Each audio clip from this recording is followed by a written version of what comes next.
Hi guys, welcome to the channel. In today's video, I'm going to show you how you can change your name on Facebook.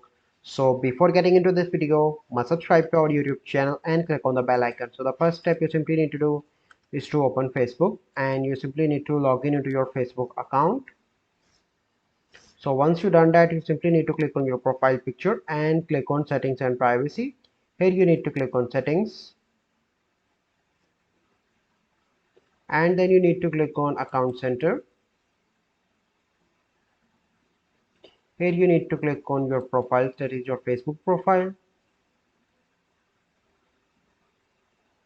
and click on your name. From here you can change your Facebook name, and here you can see that if you change your name you can't change it again for 60 days. Don't add any unusual capitalization, punctuation, characters on random words, so make sure you do not do this. So this is a simple process by which you can change your name on Facebook.